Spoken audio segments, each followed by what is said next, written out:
MP, it's our final event of the year. Oh, it's all a bit sad, Bretto, but after 4 big events for 2018, we are going out with a bang with one more wellness base camp, and the location for this one is regional Victoria. The great town of Bendigo awaits. Oh, and how's this for a lineup, MP? Bendigo will be rocking with the rock star of wellness, Damien Christoph.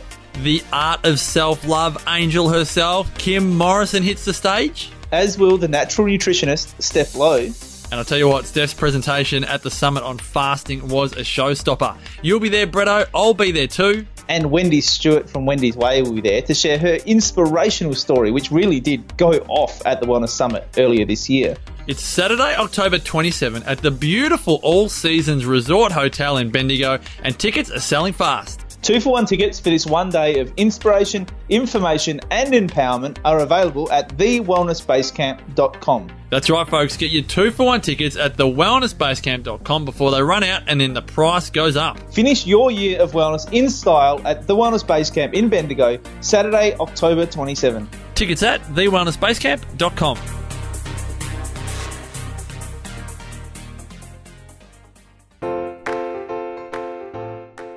TheWellnessCouch.com, streaming wellness into your lives.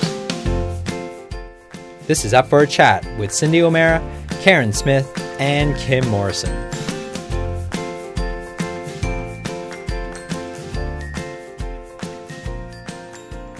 Here we are, up for a chat about the hottest topics that are important to you, inspiring you to awaken the change within. I'm Carren Smith. I'm Kim Morrison. Oh, I thought it was my turn. I'm Cyndi O'Meara. How long have we been doing these, Cyndi? Oh, my God. It was so silent, and I went, oh, shoot, is it my turn? Have I missed something? And like I said to you, my body might be back, but my head isn't. Well, and that's a fair call too. We are so glad you're home. Australia is not the same without you. Thank you, Karen. So our beautiful Cyndi has just come home from her amazing trip with our Up for a Chatters and previous hikers to Africa. So we thought this is a perfect opportunity for her to share how that all went, what she did. Did she see the lions, the tigers and the bears? And did she get dirty? And am I glad I didn't go? Oh my goodness, the photos look amazing. Guys, if you are not following, well, actually, Cyndi, you've got to put all those photos on the Up for a Chat page. All right. Okay, I will. All right, I'll do that. I'll put them up when this goes to air. And plus, I did record an hour with our beautiful people that came with me. We were in the middle of Botswana, and I said to them, come on, let's do an Up for a Chat and let's talk about your experiences and what you've learnt. Because in something like that, you can't leave it without being affected or changed in some way, or think about your life as it is in Australia compared to where you sit when you see the lives of these amazing people. Yeah. So tell us about you know, from the moment it started, like, where did you guys all meet up? And because there were some new people that haven't hiked with us or hiked with us before. Yeah, so, most definitely. There were all but Debbie and Jim, basically, had never really hiked with us. Yeah, wow. So Debbie and Jim, and Deb and I, we both realised it's just her and I have done all 3 hikes now. So we've done South America, New Zealand and Africa. So, yeah, we're very proud of ourselves. So I said to her, well, you're going to have to come to Europe. I'm sorry. I was just about to say, does that mean she's confirmed for Europe? Well, she's not confirmed yet, but her and Jim are talking about it. So she has to. She's family. She's hiking family. She's definitely family, that girl. I just love her. You fall in love. Totally. That's what happens. You meet these amazing people, and we all cried basically when we left each other. And there were some people who just did a quick goodbye because they didn't want to cry in front of us. And yeah, you just become very close. You know, you've got to think about it. We were with each other 24 hours a day, 7 days a week for 2 weeks, basically. And we all slept in the same area. We had, we were in small planes together for a lot of the time. We were, on safari. We were hiking. We're in lodges. We ate together, breakfast, lunch, and dinner. And it's really interesting. No one really wanted to communicate with anybody outside our group. It was rare for someone to start communicating with somebody else in a lodge. We just stuck with each other. It was a very tight-knit group that we got to know each other really well in every way, even our bowel movements. Oh, that's awesome. But that's really interesting, isn't it? Because to be so tight-knit, like right from the very beginning, that always amazes me. And I know I'm kind of going to go off on a tangent here, but that always amazes me how, when people are reliant on each other or they're all, striving towards a common purpose, how that can create almost like its own little insular community where, you're all so connected right from the word go, considering nobody really knew anybody other than you, isn't it? Yeah, exactly. It is quite amazing. But, I have to tell you the first 2 nights for me when we arrived, because I felt very much alone without you two. I really missed you. And I felt like everything was on me. That's what I felt like for the first 2 nights. And so I don't get anxiety at all, but I had a little bit of an empty feeling in the pit of my stomach. And I had been attacked by my rooster like the day before, and I had these huge rooster marks from its talons on my leg, and that was becoming infected, and I was a little bit concerned about that. And I woke, and because you don't sleep well in those first few nights, because you're getting, it's a complete time change.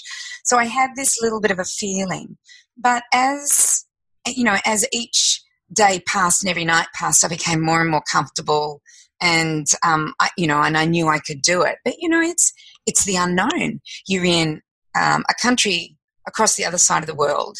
You're in a developing country. You're not even in a major city. Like New Zealand was easy, I felt. Peru was, I had you too, but we were in places where I remember we got to Fish Canyon. So all right, so you asked me where did we all meet up. So we all met up in South Africa in Johannesburg Airport. So we had people coming from Tanzania, other people coming from another flight, and then a group of us actually met in Sydney and flew across to Joburg. So we all really met up in that airport. And we flew to a place called Windhoek, which is the capital of Namibia. And then from Windhoek, we were put on a small plane. And for many, this was their first flight on a little plane. So all of a sudden, they were being challenged with, number one, they had to believe and trust the pilot. And that's a thing we will be talking about, the trusting of the pilot. But we had to believe and trust in the pilot. But we were so fortunate because it was a good flight. It wasn't too windy. The landscape was something primitive in Namibia. It's just an amazing landscape. And what it is red deserts, white deserts, stony deserts, sandy deserts, and mountain ranges. It's just a phenomenal landscape. So, we got to our first landing, which was Fish River Canyon, and it was a really hard landing. Like we landed and then it was like we hit something, and then we kept going. And I kept looking at the wing and I'm thinking, what's hanging off that wing? We hit a tree. That was all. That was that little bit of a bump. We hit a tree. And what are you saying? I know. This is, and all we could say is, this is Africa. Are you serious? I'm very serious. We hit a tree and we lost part of the wing. I cannot believe what you're telling me. I know. And at the end of the runway is a cliff. So Cyndi. It's Fish Canyon at the end of the runway. And I'm looking at it, and I think it's grass, but it's actually electrics hanging. So it's electrics hanging because the wing's been taken off, or part of the wing's been taken off, and then there's these electrics. So, and the really funny thing is that we're all looking at it on the left-hand side of the plane going, I wonder if she knows what's happened. this is the pilot. She's a 26-year-old pilot with a 23-year-old co-pilot. Oh, dear. You know, and a good pilot, nothing wrong. It's just this tree just came out of nowhere. Anyway, she got out of the plane and ignored it and walked right past it and ignored it. And we're all thinking, well, in our own minds, nobody's saying anything at this point. We're all thinking in our own minds, did she realise that a bit of the wing's been taken off? So anyway, we got out and we're all taking photos. And the poor girl, she was far from us. And I said something to her about the wing and I went, what happened? And she just went, oh, I'll look at it later. And she ran away. Anyway, we found out later that she knew she'd hit it. And she said to the co-pilot, who we got to know really well, his name was MC, we got to know him really well.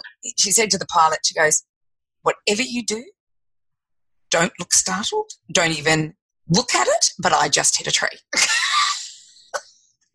But they gaffer taped. Did you not actually feel it? Oh, yeah, you felt it. Yeah. So they gaffer taped it. Wait for it. They gaffer taped it. So they bought a pop rivet and they pop rivet the little part of the plane back on, the wing back on, and then they gaffer taped it. So we saw it, we took photos of it. But the engineer and the two pilots flew that back to Windhoek and we got a new plane and a new pilot. So, yeah, it was really cool, really cool. So we got this beautiful pilot by the name of Chief. And what a beautiful man, 23 years of age, carrying all of us around Namibia and all the way to our next destination, which was Zimbabwe. So this was, you didn't have to drive anywhere. We flew everywhere. So little tiny airstrips, we would go into a lodge and beautiful lodges like just amazing lodges all through Namibia, and seeing the landscape of Namibia and being in awe of where humans came from. This is where we started from, where Neanderthals started from, where Homo sapiens started from, is we started from this area of Africa. That's what that's what modern science today believes, is it started there. And the feeling of it, I have a really lovely pull towards Namibia, so I knew what I was going to, but everybody just absolutely enjoyed it. I was very fortunate, and we all were fortunate to meet an Australian man who was at Sisiflay Desert Lodge. He was not only interested in geology, archaeology, but also the stars. And so we were fortunate to spend some time under the stars with him, and he had this huge laser pointer. And he pointed out all the constellations. He talked about the enormity of the sky. And so it was really good at the beginning of our trip to, understand the sky, because we looked at that sky every night. There was no television. There was no Wi-Fi. There was no communication with the outside world, except every now and then. And I know people have seen photos when we got to an airport and we found out we had 10 minutes of Wi-Fi. And everyone's on their phones, connecting with loved ones, saying we're all okay, we're doing well, So we had this enormity of the sky, and then he took us on a bit of an archaeological dig.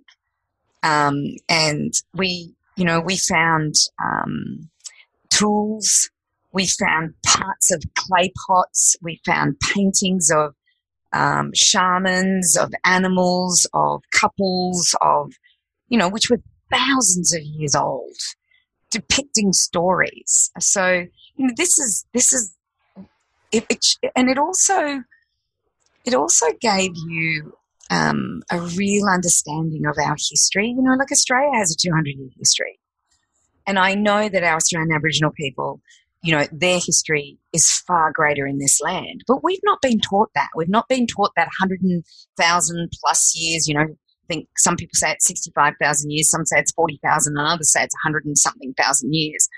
We don't know their history. We're not given that when we do Australian history. But in Namibia, it's staring you in the face everywhere you walk. There are tools, there are paintings, there are, the ancient landscape. So we walked down Fish Canyon, which was a 17-kilometre walk.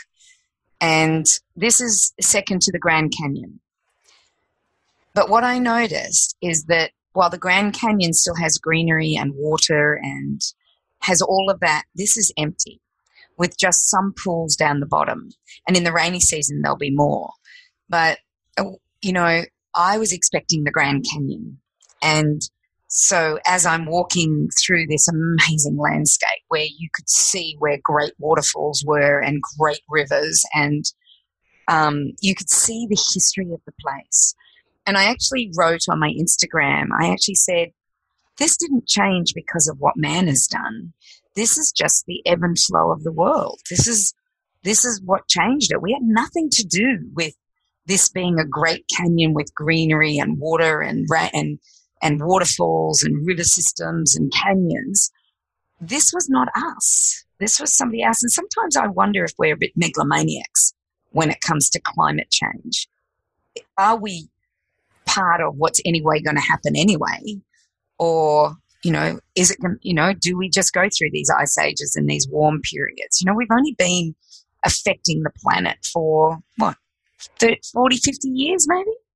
Maybe that? I don't know. So there's an incredible documentary on Gaia.com, Gaia, and it's done by Dr. Greg Braden. It's called Missing Links, and it is brilliant, Cyndi. You would love it.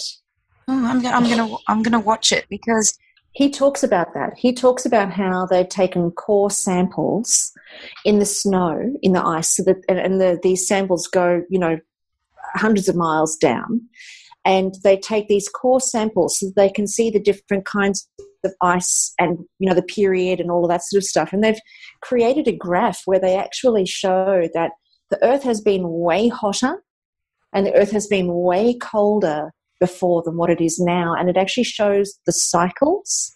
And they're saying that the whole global warming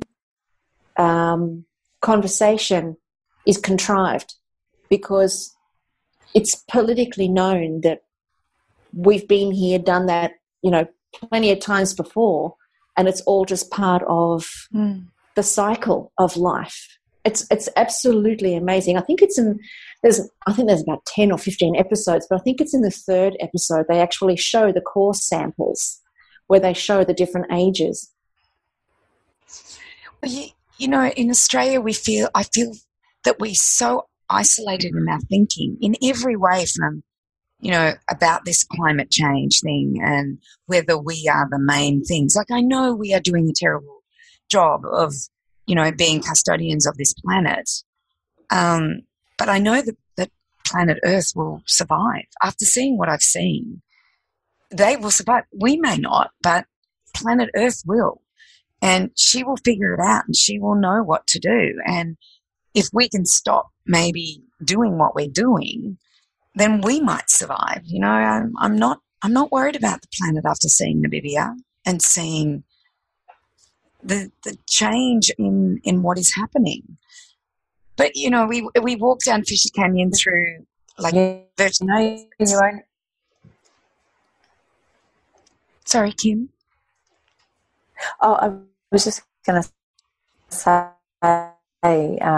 if you ever have seen the images of what Chernobyl looks like now, since I think it was the mid-'80s that happened in Chernobyl, and if you look at it now, the way Mother Nature has come back, you would actually be surprised and incredibly delighted at the way in which she has recovered.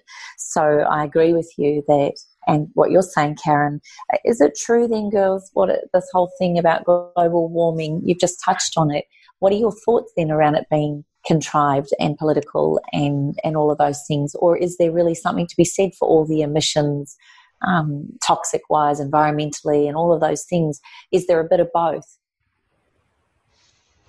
I believe it's a bit of both, Kim. I don't think it's just solely us. I believe that the planet is always doing the cycles. Exactly what Carren said. I'm actually going to go watch Missing Links because I love Dr. Greg Braden. I have heard him do a talk on it, but I didn't realise he had an amazing documentary on it. So, Cyndi, it's fantastic. He talks about so many different things that make you go, are you kidding? I put a link up on Facebook after I'd watched it, and I thought, oh, for goodness sake, if we all watch this and it's actual evidence, it's not his opinion, it's just evidence-based. And when you watch it, you're like, oh, for goodness sake, what have I been worried about? It literally, it just takes all the pressure out, but makes you ask completely different questions. Definitely worth it. Yeah, I don't know if we've got an answer except as individuals. You know, we have to think about what we're doing. And, you know, that was really hard. When we were in Africa, you know, bottled water is what we're told to drink. Don't drink the water, drink bottled water.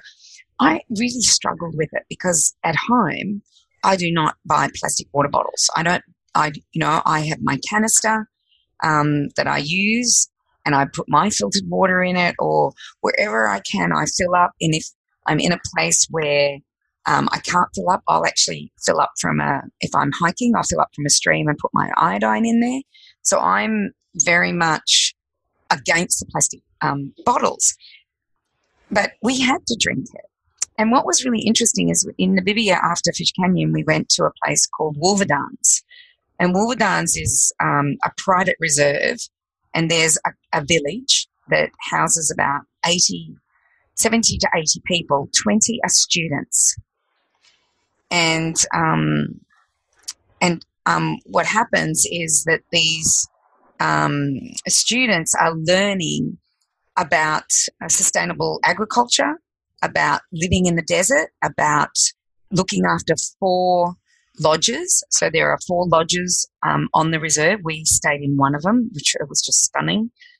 And anyway, we went down to the village, and what they're doing is they're filling these plastic water bottles that they use in the 4 desert lodges. They're using these plastic water bottles. They fill them with sand, and then they create houses with them. So it's just stunning. I took photos of it because I was just absolutely stunned by what they're doing with plastic water bottles. They're actually making houses for the village. This village also has an amazing market garden, amazing herb garden, all covered with wire because, you know, this is desert. This is red sand desert. You cannot grow anything in that. So what they've done is that they've created the soil from worm castings and from food that is not eaten. They have pigs that eat the meat and any other wastes. They have a cow. Well, they're getting a cow. They hadn't had the cow, and they're making a chicken coop at the moment.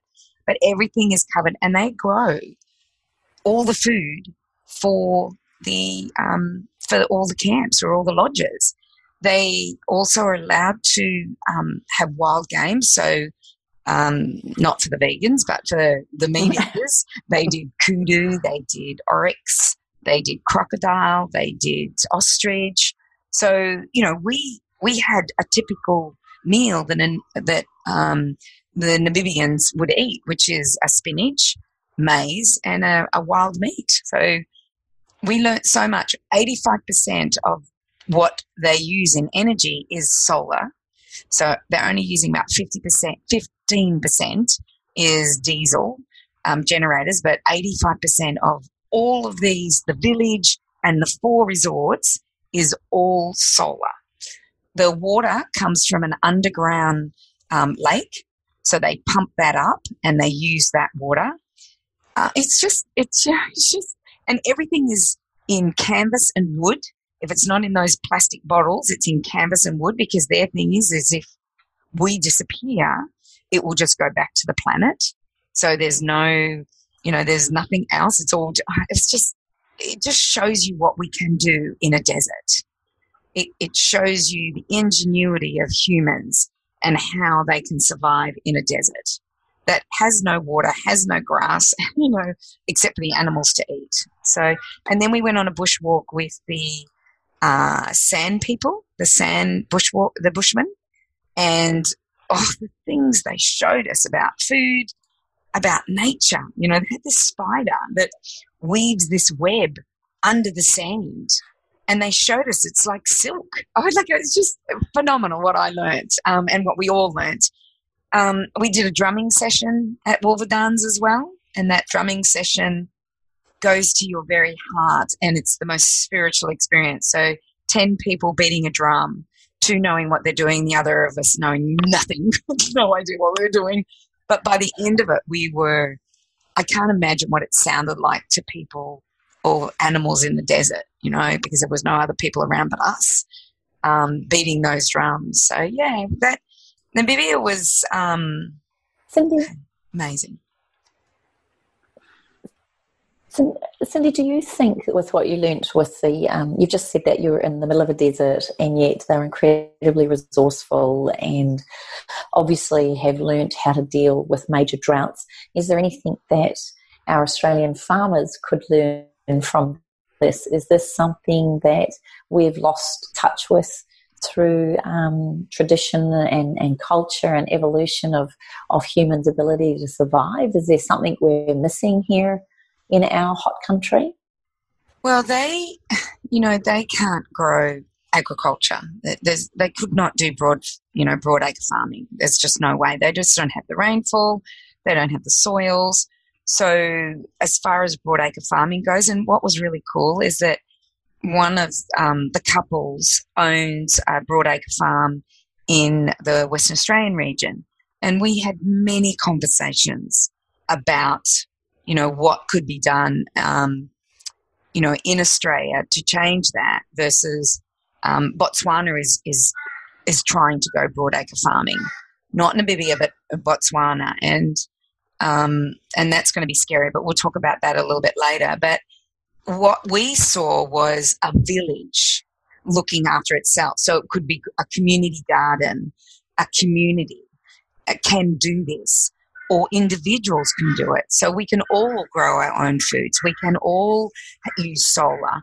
Our water supply could be tanked. So we could learn from that. They were doing it as a community, 70 people plus guests. And, like our village, our lodge that we were in probably could have housed 20, 30 people at the most, no more. And I know we were in one of the larger ones. There was another one that can only house about 10. And then there were another two. So let's say that it's a community of 150, maybe 160 people. And they were able to do it in that village. So I think we can do it as individuals. We can look at our own land and go, well, can I put a greenhouse in? Can I grow all my lettuces and my herbs and my tomatoes and, my cucumbers and my peppers and everything like that? And we can. We actually can do this. But we live a different lifestyle to them. Their lifestyle is very simple.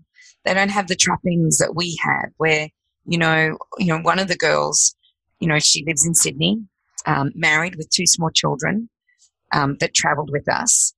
Both of them are a double income, they're a double income family because of their mortgage, because they live in a very expensive area of the country of Australia.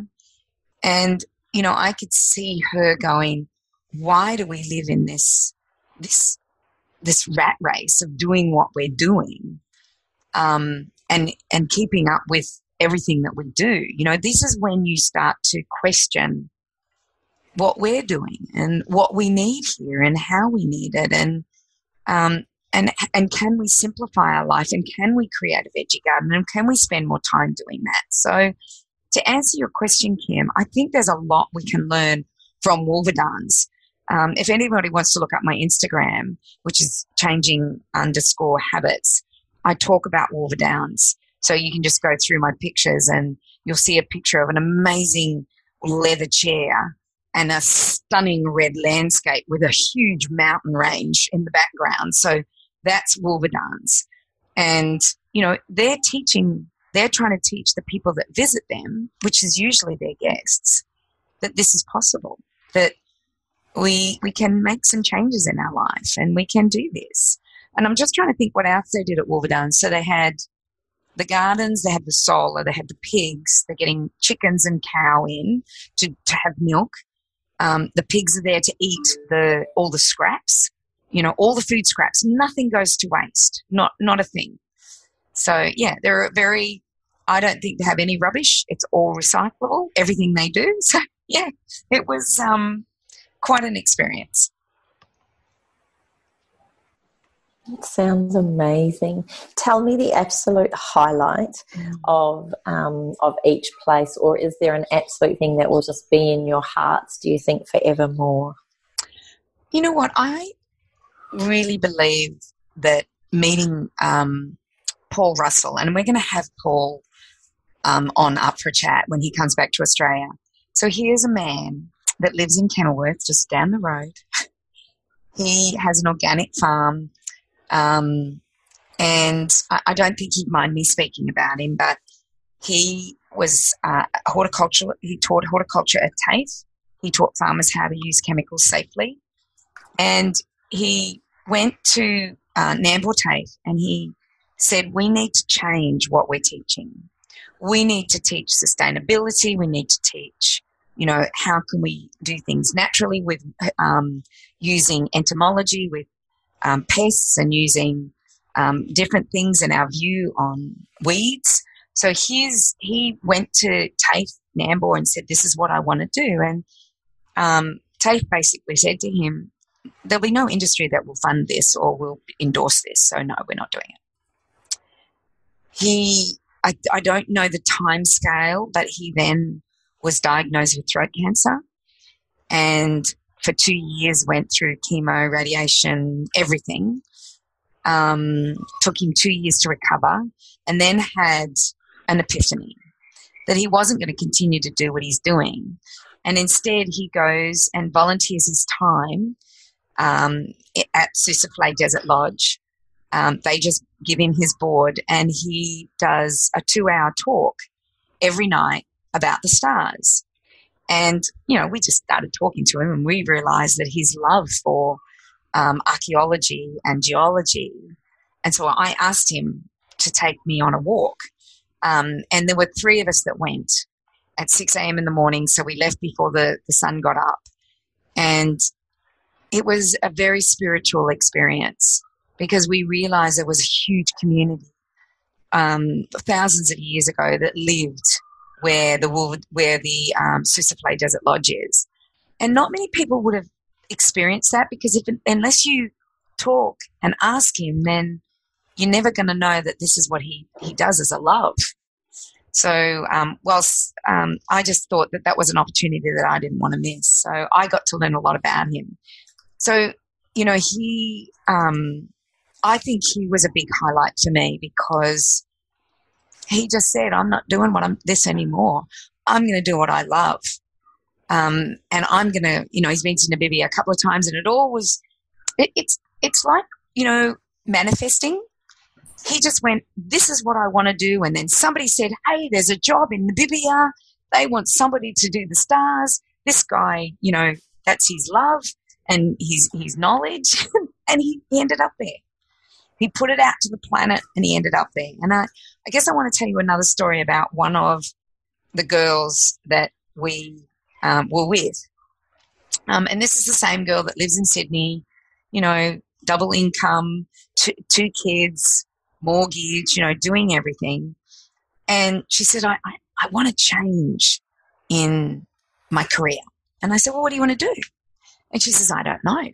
And I says, well, if you don't know, how's the universe going to know and deliver it to you? So I said, if you perfectly did know. said. Perfectly said. I was channeling you, Carren. I love it.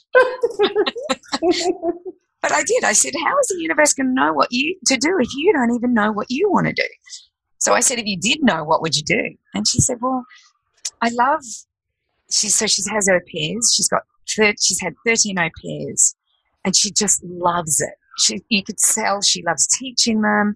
She loves taking them from their family and showing them how to, not get away, but extract themselves from their mothers maybe because they're girls and become independent because, girls become very dependent on their mothers. So they're from other countries, like she has 2 at the moment, Italy and Germany. She's having a changeover. So she said, I want to teach all au pairs what I'm teaching my au pairs. I said, well, that sounds good. And so then we got into the detail and the nitty-gritty and how could we do it and what could we do? And we really talked about it like you wouldn't believe. Anyway, as soon as I got back to Australia, I'm in Sydney and I'm scrounging for an Australian, the paper, The Australian. And it's so funny when I say, oh, do you have an Australian on board? I said this at Qantas and she looked at me and she went, we've probably got a lot of Australians on board. And I went, no, the Paper. I want the Australian paper. Oh, that's hilarious. It was funny. It was funny. So anyway, I found the Weekend Australian, and on the front page, you are not going to believe this. Front page. So we had only talked about it 48, maybe 3 days before, probably before the paper came out. But obviously, you know how the universe works. You know, there was something in the wind. Front page of the Australian. Let me read it to you. Busy families choose to go au pair shaped. So it's all about families not using childcare anymore, but going to au pairs. And it basically gives you childcare versus au pairs. So childcare is $1,250 a week per kid. An au pair costs you $305 a week for 3 kids, you know. So it doesn't matter how many kids you've got, your au pair is going to cost you $305 a week plus board, plus family, you know. It's an experience. The flexibility, the childcare is open 8 to 6, and if you're not there on time, then there are penalties. Whereas your au pair is available 40 hours a week, you know, anytime you really want them. Regulations with childcare in Australia are huge. It's heavily regulated, whereas an au pair, it's not so regulated. So I just couldn't believe it. So I took a photo of it and I sent it to her straight away, and I went, see, ask the universe, look what gets delivered. Oh, my goodness. Yeah. It was, I just looked at it and I went, when have I ever seen that on the front page of an Australian paper? Never. I think those sorts of coinky-dinks are just, like you were saying before we even got on the show, it's just like such an amazing confirmation and a message. And I think if we're not looking, we don't see them.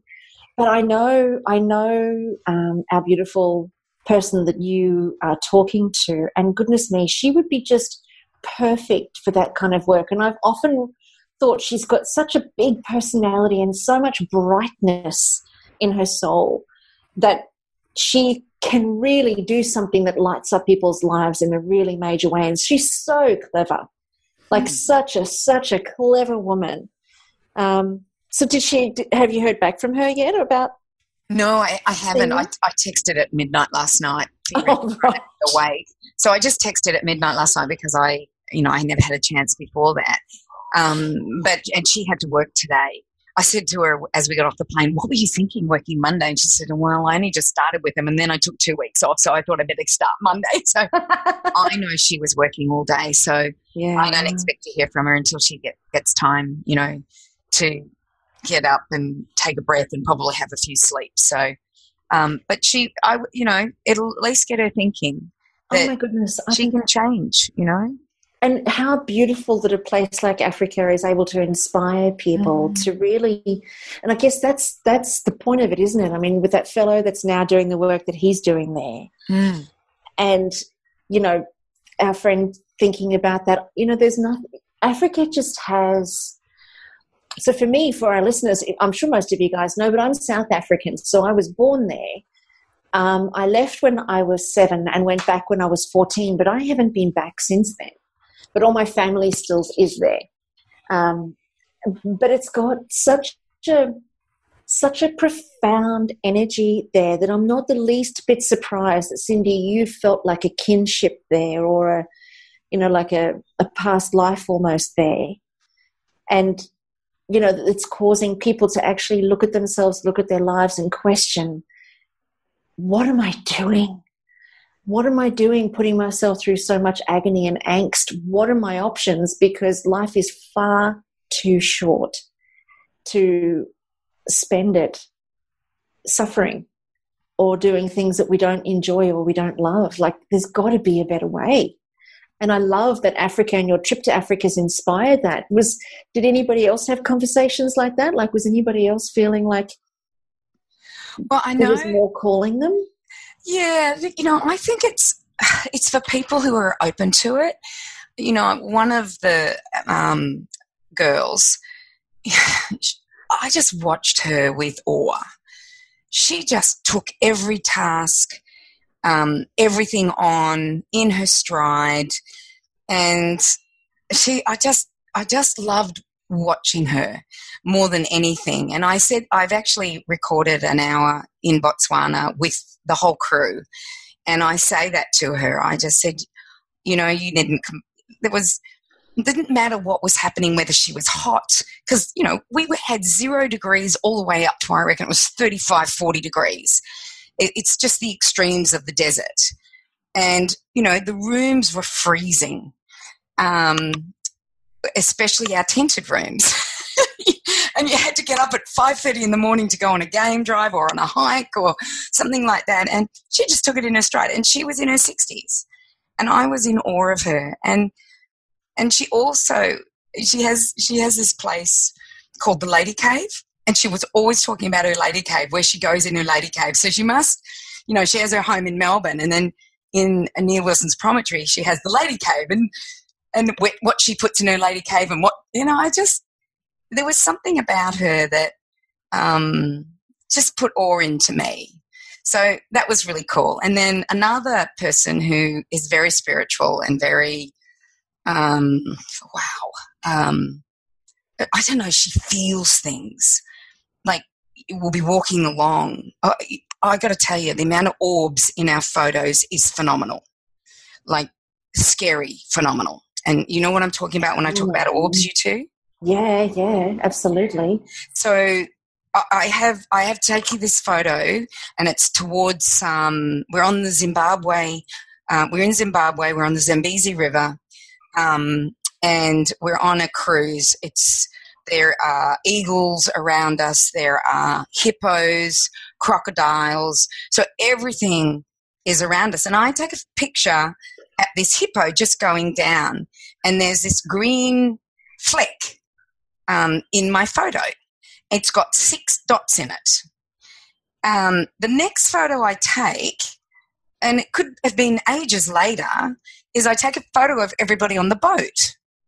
That green orb is sitting right on this very spiritual girl. 6 dots. I don't know how it got there. I have no idea, but it's there. So that was one. Then we had another incident in another place, and we took a photo, and, you could say that it's just dust reflecting, but I don't know. I have to show you this photo, Carren, but it's just 1,000 orbs to me. But then, it could have been the dust, but it just seems really weird, this picture, because we took it from one angle and we could see them. Actually, I think I've seen that photo on Facebook. Yeah, it's really weird. Very weird. I did see that. I'm just bringing it up now. Yeah. So, look, it could be dust, and somebody could just explain it as dust, but I want them to explain these little green dots everywhere. And the different classifications of the dots. So some had 6 dots on it, on the green. Yeah, and some they looked like different photos, but they looked exactly the same. But maybe it was just, I don't know. I don't know if it's real or not, but it was pretty freaky, all the orbs that ended up in all of our photos. Because if you think the history, but the history's here in Australia too, but if you think of the, millions of years of history in Africa, it was pretty amazing.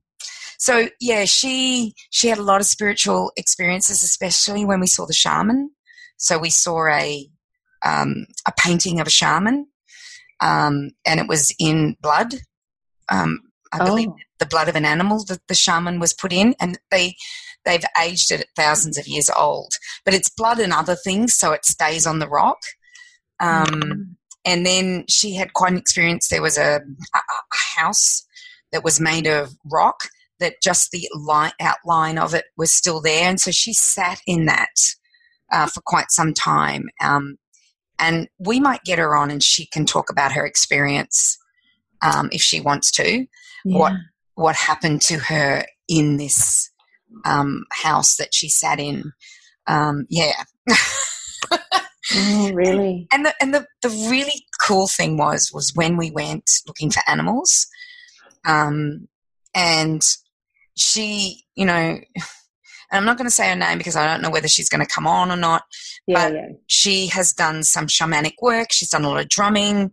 She's really feels a pull to Namibia and even Botswana. She had that pull, and she was actually asking for animals to show up. And now I put animals on my Instagram, and Safari Frank, who did the whole experience for us, who have spent a lot of time in Botswana and a lot of time in Namibia and in Africa, they were freaking out at the photos that we got of animals, of cubs, of the Serval, was it called the Serval? The Serval. It's a cat, Serval. So they were blown away that we saw a Serval, and we saw 2 kills, and I know you don't like that. Oh, wow. We saw 2. We saw a buffalo and a zebra.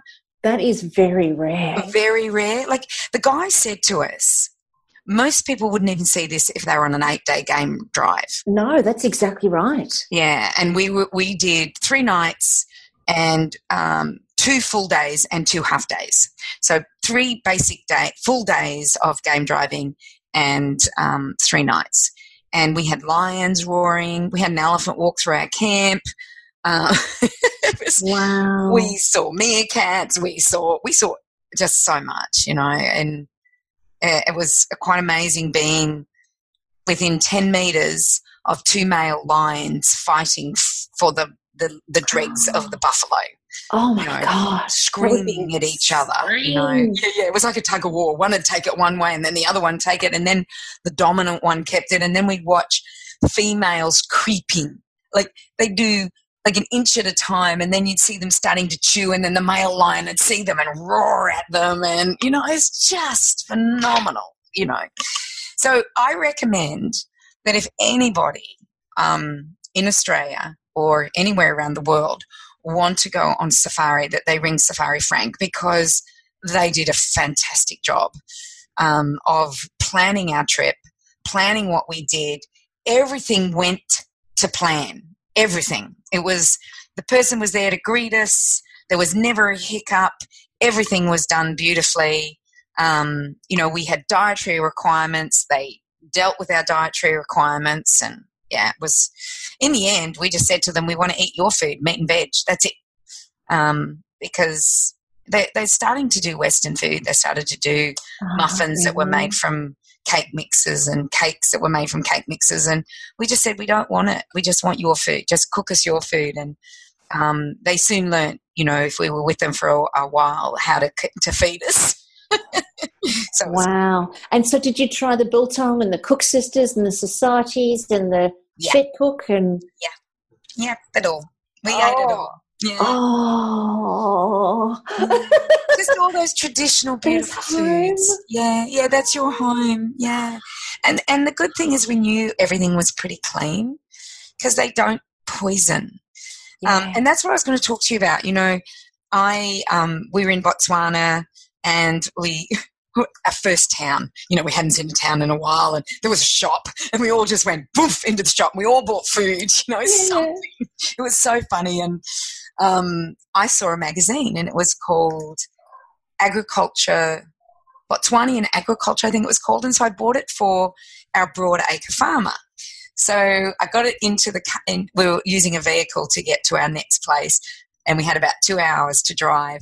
So I gave him, I gave it to him, and, we had a discussion after he'd read the magazine, and he said, Botswana wants to be like us. They want to do broadacre farming. They want to do modern agricultural methods. And he said, it's really sad because they're going to end up just like us, and we're in a mess. We're between a rock and a hard place. We don't know where it's going to stop. Landcare doesn't want us to till. We have to use chemicals if we're not tilling. And Roundup is what we use, that's what's used because of the stopping of the tilling. So he said, your expenses for chemicals go up.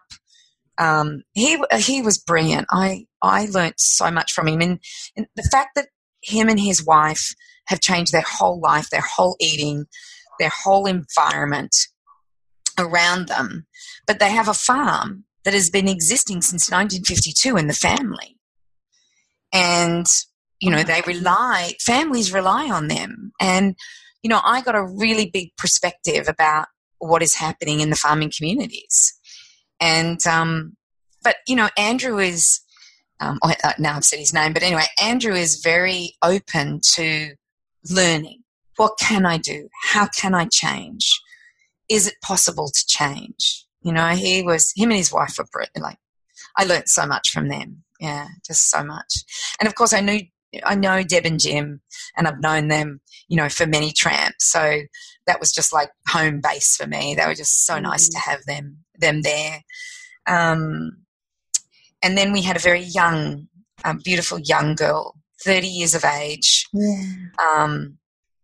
She always looked like something out of Africa. We all would look at her and go, how did she do that?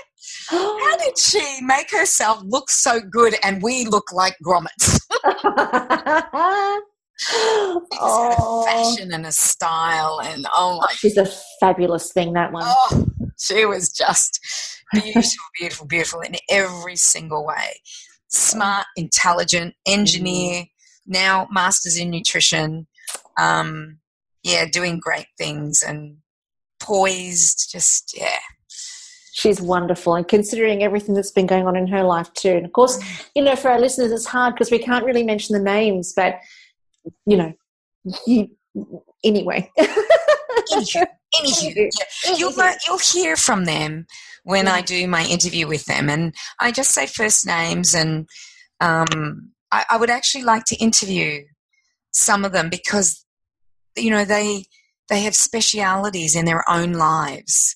And I got to hear all about them and learn about them. We had so many in-depth conversations. It was really funny. We got on a bus, Carren, and we were going to an airport, and apparently there was a debate happening in another room, and you ended up in the debate, apparently. Oh, dear. Well, you were in the long distance. Remember, you were in the long distance debate. She's texting you in Africa, in Australia, asking you, I don't understand this debate. And so we had this amazing debate amongst all of us in the van going to the airport. It was about an hour and a half away the airport. Yeah. And it was an interesting debate. It was an interesting scenario about fate versus free will. And is your life designed for you, or do you have free will and you can change it? So your answer was really good. Do you remember it? Do you remember? I'm just trying to think of it now. Yes, because I said, cause she was talking about also like what happens when somebody loses a child. Like how is that? Is that the conversation? Yes, that was the conversation. Yeah. Just. Yeah, if you go back to your message that you said to her, she says, what platform you put it on. She says, yes, she said, it's easy to apply to an aspirational thing. How do you apply it to a mother who lost her baby? The really messed up stuff. I've just kind of cleaned up the language there a little bit. I understand that it's out of our control, it all is, and it's a lesson to learn, but did they manifest that? And those that are born into extreme poverty, like what we see here. And so I just sent her a message back and I said, there are some answers that there's some questions that we can't know the answers to. Because if we pretend we know the answers to them, we're making it up, and it's just another belief system that's, we've got enough of that. So there are some things that we don't have the answers to, but one thing that I do know for a fact is that everything, and I mean everything, is orchestrated for our awakening. Nothing is orchestrated for our debilitation. Nothing. And even though we may feel it's debilitating when we're affected by it, and when we witness it or we see it suffering in another person or another human being, we have these mirror neurons in our brain which make us empathetic, so we almost feel the pain. So, we can't understand or fathom how one life gets to be royalty and how another life lives in poverty and they're losing their children. We don't know the answers to that, but what we do know is that for every human being, there's an invitation for awakening, and some of us are in more harsh circumstances, like being blown up or suicide, and some of us are in not so harsh circumstances, but slipping on a banana peel is for our awakening. Stubbing our toe is for our awakening. Being destitute on the street is for our awakening. Everything is for our awakening, so that we begin to see that we are not the product of our circumstances. We are actually that which is beyond our circumstances, and that we're not the product of our body or the physicality. We are that which is beyond that. And I know that that is a very cryptic answer, but if a person is ready to look at what does that mean, what is this thing that is me, that is beyond my circumstances, beyond my experiences, beyond my physical body, what is that? And the minute you start to ask that question, you start to find the answers, because it's a very deep question. And we can answer that question if you want to, but do you want to answer that question? Yeah, well, why not? But, because these were the conversations that come up when you're away from your home in a place that makes you question your lifestyle, what you're doing, and to say that these people are born into extreme poverty. What poverty is that? And I watched those Kalhari Bushmen giggle their way through the whole expedition. They were laughing. They had so much fun. They were having a little chat with their little click sounds. They do the click language. And then you see them do this little giggle, and I thought, they're happy. Yeah. They're not, then poverty to me is not about wealth or, what you have. Poverty to me, I think, is what you're talking about, Carren, is if you don't learn from your experiences in life, and no matter what you're born into, and I know some people are not born into great circumstances. I understand that. But to look at what we saw, I think most of the circumstances, they seemed quite content. Well, this is the thing, isn't it? It's all relative. So when somebody really well off looks at somebody in poverty, they feel sorry for them. But in actual fact, that person, to them, that's life. That's normal. And they have experiences that come from their way of life that we would never have. And we would never gain the deep appreciation and the deep connection that is so innate and so natural and normal to them. It's not even a frame of reference. It's like the grass is green and they're connected to the earth. Same. It's like they're not even thinking about it. They're not even questioning the meaning of life, like those of us that, are so disconnected from what's real, are constantly questioning the meaning of life. They're not questioning what their purpose is here. We are constantly questioning our purpose. So you ask, and I think you're spot on. We ask the question, who is ultimately more happy? Well, those that are in a more simple experience have a better chance of experiencing happiness because they're not so far removed from it. Whereas people like us, our very experience of happiness, our very pursuit of happiness is the thing that keeps us from experiencing happiness, because we're in constant pursuit of it. We never experience it because we're always looking for something more to make us happy or something else to make us happy, which means we never find it. Whereas those that don't have those constant external distractions, they know themselves inside out. They know that they're connected to everything. They understand harmony. They understand rhythm. They understand all of the ebbs and flows of what's life and death. And is there more to know than that in their experience of life? No. So that, they don't ask for more. They don't question for more because it's not their frame of reference, So I think for us, it's knowing what is beyond my physical experiences, what is beyond my circumstances, what is beyond my life's lot, what is beyond my life's purpose. I am that, which means if I'm none of those things, what's left? If I take away my purpose, if I take away my personality, and if I take away my physical body. Am I still here? Like if I cut off my arm, am I still here? Yes, I am. If I cut off my left toe and my left leg, am I still here? Yes, I am. So I'm not in the body. I'm not the body. I'm more than that, because you can cut off pieces of the body and I will still be here. So it's how we know ourselves. If we know ourselves as purely physical, then of course everything that's physical will have a huge impact on us. But when we know ourselves as the being that exists inside of the physical, then we can see experiences as simply serving a purpose for our awakening to that knowing. Does that make sense? You always go down a rabbit hole, and there were many rabbit holes and many snake holes and many holes. Many meerkat holes. Sorry. And you went straight down each one of them. Did I see you with a meerkat on your arm? Yes. Oh, Cyndi, I would have died. Well, what was happening is I was taking a photo. Like, I was pretty close. I was on portrait mode. I was taking a photo, and obviously I was higher ground. And this is that just what it was? Scampered up me, and I put my arm out thinking, I don't want you on my head.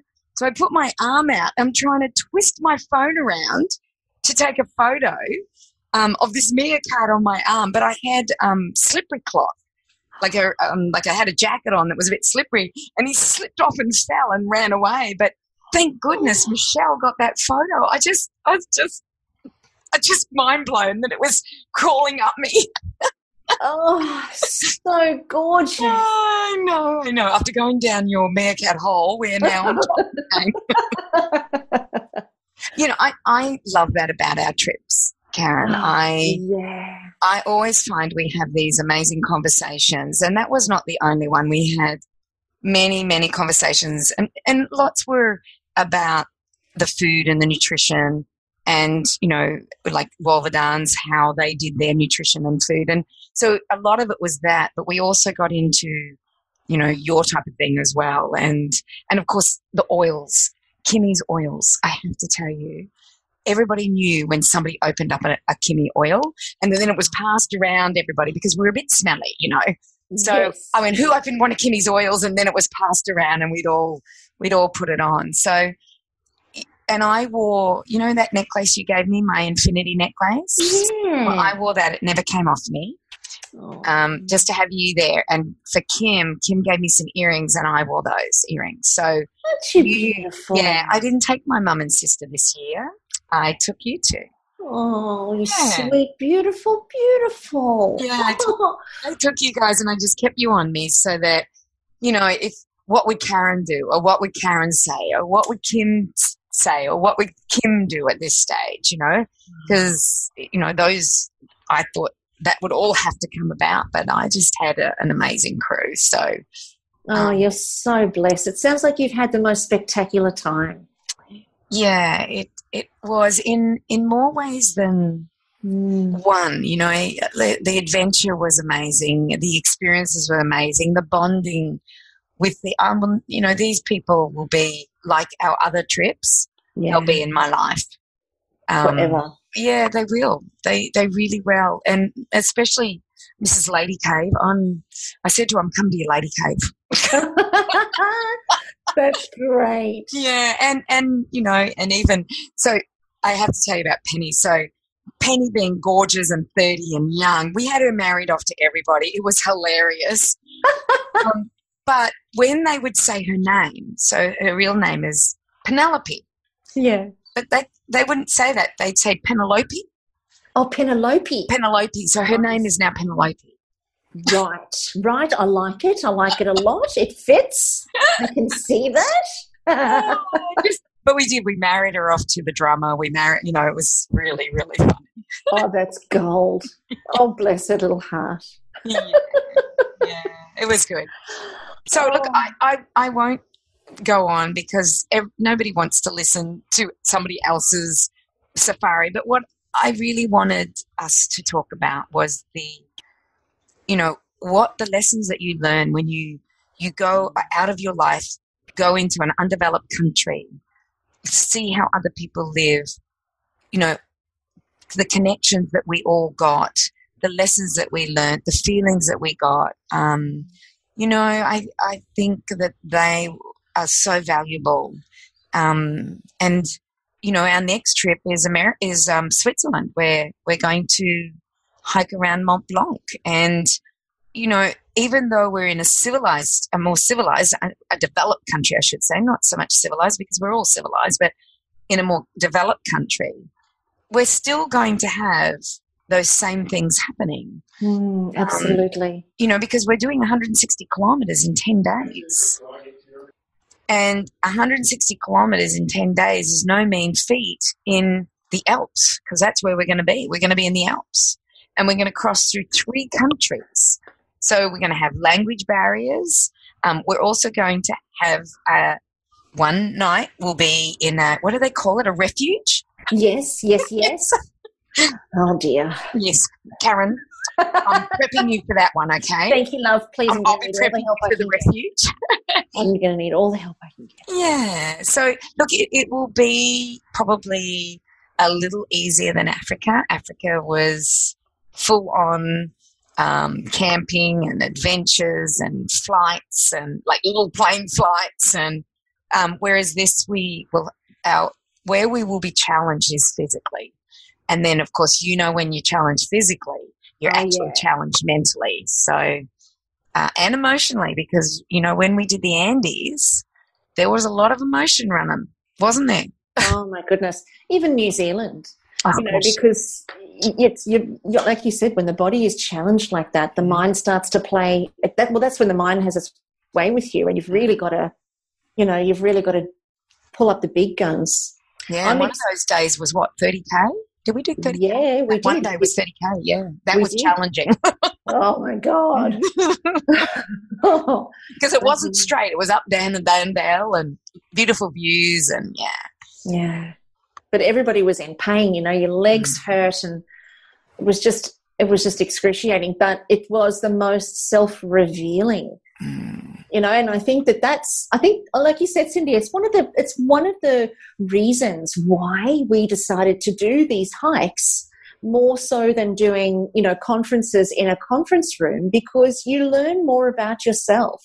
The self-discovery and the internal adventure is amped up tenfold when you are experiencing Mother Nature firsthand and drawing on her energy and strength as you put yourself through your paces.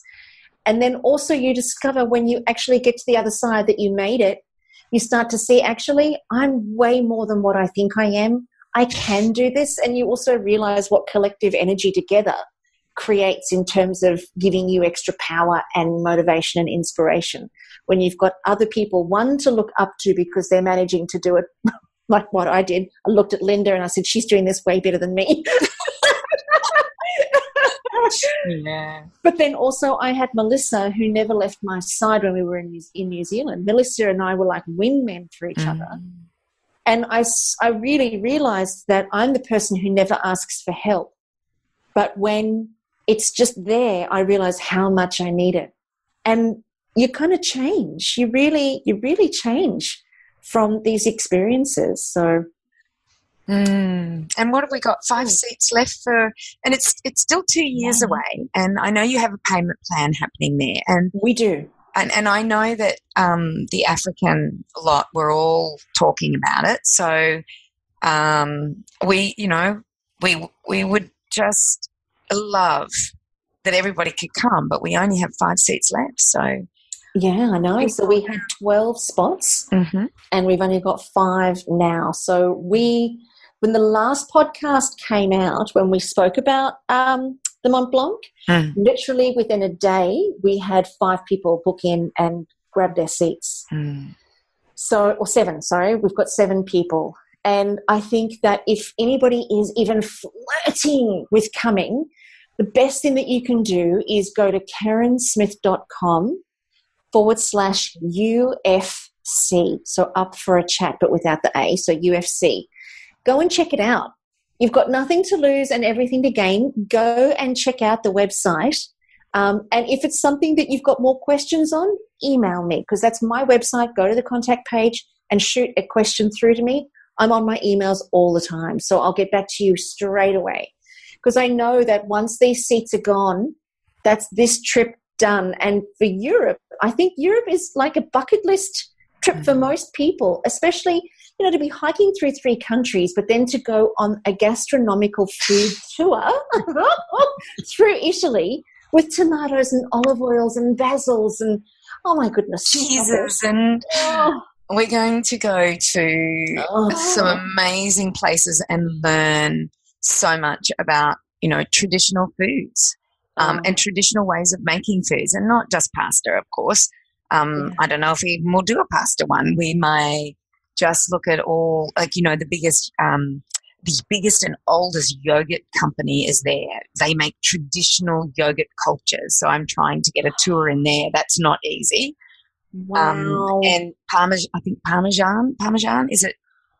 is not far from Como. And so all of these things we will learn, you know, the traditional ways. And, you know, one of the questions I have is that why are we using, and I know, Carren, this is, you probably like this, but I'm not so sure about it.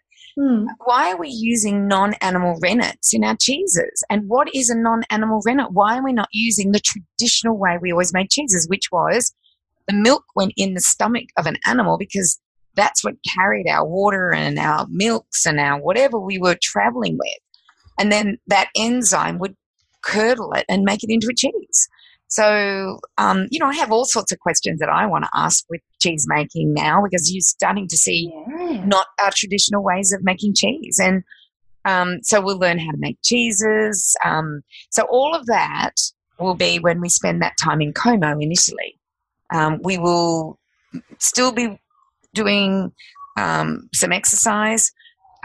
That's what we found really hard with Africa, is that we had a week of really good exercise, because in Namibia there's not as many animals and you're not going to get eaten every time you step outside your tent. When we're in Botswana, you know, we weren't allowed out of our tents at all. They wouldn't let us out of the tent until they wrapped on. They put water in our bathroom. So lucky we had showers, toilets and a basin in a tent. Can you believe this? It was just stunning. But they would wrap on our tent at 5:30. And then we were allowed half an hour to get ourselves ready. And then we were allowed to step out of our tent at 6 o'clock. Wow. So, yeah. So then we had a week of really on our butts. Not a lot of, you know, exercise like we love to do. But I can tell you that Europe will be full of activities, but there will be options. So if someone chooses not to hike one day, they can take another option. So we want people to know that if they still want to come, see, the thing as I see this is that you have 2 years to prepare for this. Absolutely. You know, and we're going to, probably in the last 6 months, maybe, Carren, we're going to start a program so that people can start to get fit. Yes, absolutely. Yeah. And we'll have lists of gear that you need to be prepared with. Yep. And you'll have plenty of time to start shopping for that. Because I think if you don't already own hiking shoes, you kind of want to get those hiking shoes maybe 12 months to 9 months, you know, before you hike, so that you can wear them in. But also finding the right shoe is like really important. So you need to be able to go around and try on the Salomons and the Merrells and all the different brands to find the right one for your foot, because you're going to be in them for such a long time. Because you and I found that, didn't we, Cyndi, with our Merrells? Yeah, I had to wear mine in. I know that Ricky bought Keen, and she walked in them and they were like slippers. She loved them, but I did take time with my Merrells to wear them in, and that's all I have now is I have my beautiful Merrells, and whenever I have to get rid of them and get a new pair because I've worn my other pair out, it's hard. So we'll discuss all of those things. So they have plenty of time. If they want a payment plan, they can pay it off. And they've got plenty of time to get the gear. We'll be talking about all of that stuff. Next year, I was talking to the Africa crew, and we have nothing planned for 2019, but what we might do is do something like we did in November, which, you know, we've done a hike that is, this is where we're going. You can come if you want. It's you know, not highly organized like our other ones. And we might do another one of those next year. And we were thinking about Hotham, Karen.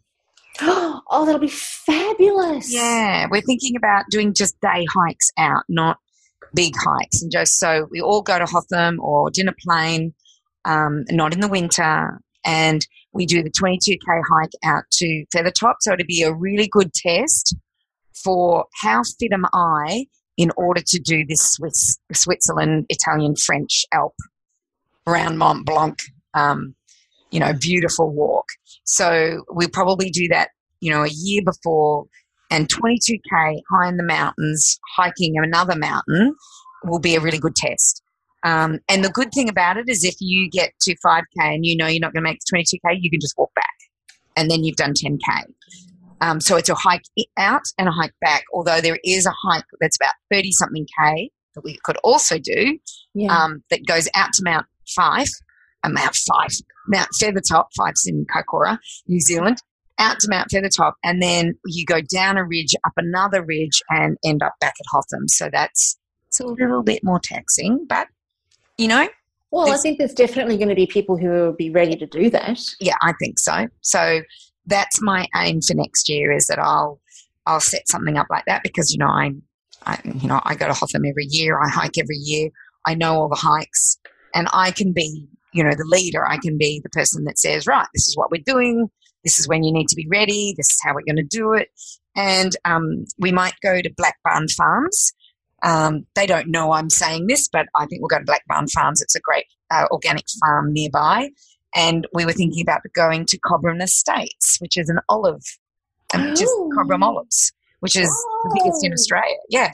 So we thought we might do a few little food tours down in the valley, either on the way or on the way back. We won't do it once we're at Hotham. We're there.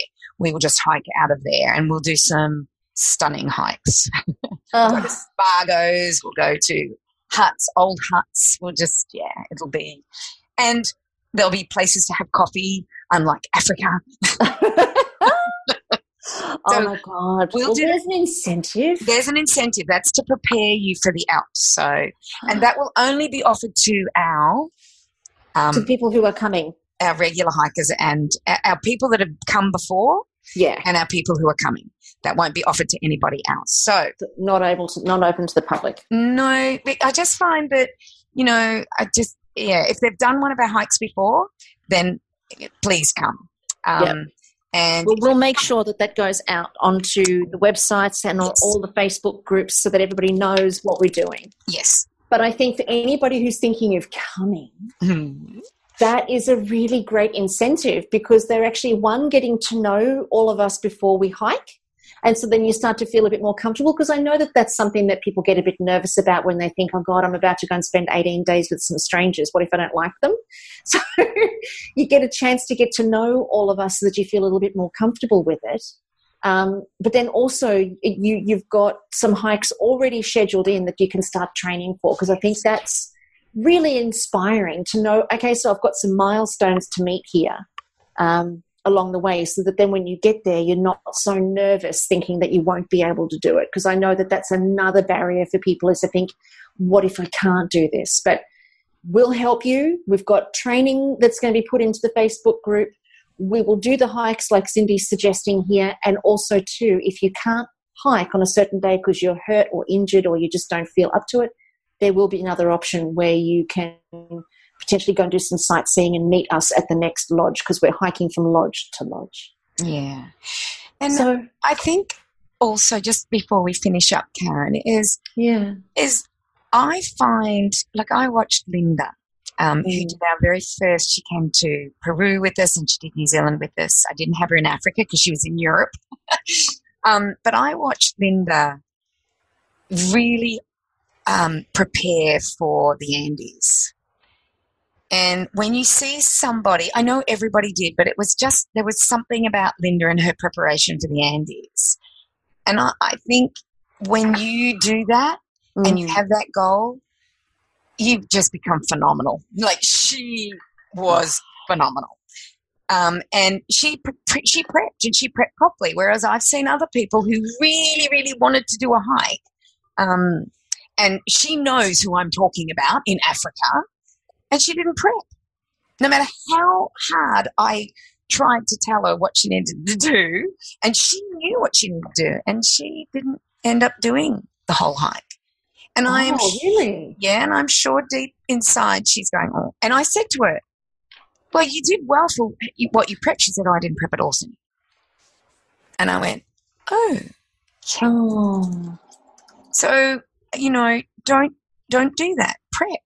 Get ready. You just feel so amazing. Sorry, I had to just put that in there. I think it's really important that this is a goal, an amazing goal at that. I think so too. And, like Linda, she's gone on to maintain her fabulousnicity, by the way. She still hikes all the time. She's still, she's kept, she's really kept herself really fit and fantastic. So I think it's a great way. If you're not fit, like one of the ladies who's joining us, she's, she hasn't really done anything for a while since she's had her kids, actually. And so now she's got to start from scratch.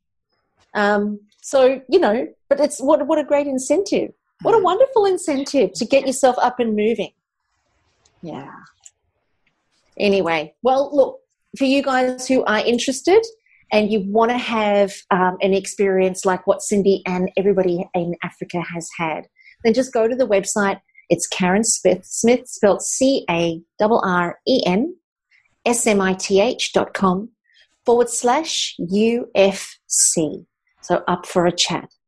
So I think that brings us to the end of the podcast now, Cyndi. What do you reckon? I think so. I think we've talked all we can talk, and Miss Kimmy had to go because she's on a radio interview because her book's doing so well, which is The Art of Self-Love. So she couldn't leave us. Well, we'll have to do a podcast with Kimmy too, and then we've still got to do a podcast with Spirit Hive too. So we've got so much to tell you guys. We do. Well, thank you for a wonderful catch-up, Cyndi. It's been amazing to hear all about your trip. Honestly, I just so wish I was there, but I'm so glad I wasn't. I'm kind of torn, you know. I know. The bestie in me wishes I was there, but the princess in me is kind of glad. You know. Everyone will know what we're talking about. Oh, yes. Oh, what a fabulous podcast. Guys, I hope you've loved it as much as we've loved bringing it to you today. It's been so fabulous. Please, if you're flirting with coming with us on a hike, this is how we roll. Go to my website, carrensmith.com/UFC. So for everybody who has been tuned in to today's podcast, if you have any questions for our beautiful Cyndi, go to our Facebook page at allthews.facebook.com/up for a chat. And Cyndi will post her beautiful photos on our Up for a Chat page for you guys as well, so that you can feel like you were there with us when she was in Africa. If you've got any other questions, by all means, head on over to allthews.thewellnesscouch.com/up for a chat. And now make sure that you join us here next week on Up for a Chat and become part of the ripple effect that's changing the world. And we're going to see you around the mountains. Just saying. See you, everybody. This has been a production of TheWellnessCouch.com. Check us out on Facebook and join in the conversation on Facebook.com/TheWellnessCouch. Subscribe to each show on iTunes and check us out on Twitter. The Wellness Couch, streaming wellness into your lives. Whilst the Wellness Couch presenter endeavor to provide accurate and helpful information to their listeners, these podcasts cannot take into account individual circumstances and are not intended to be a substitute for health and medical advice from a qualified health professional. You should always seek the advice of a qualified health professional before acting on any of the information provided by any of the Wellness Couch podcasts.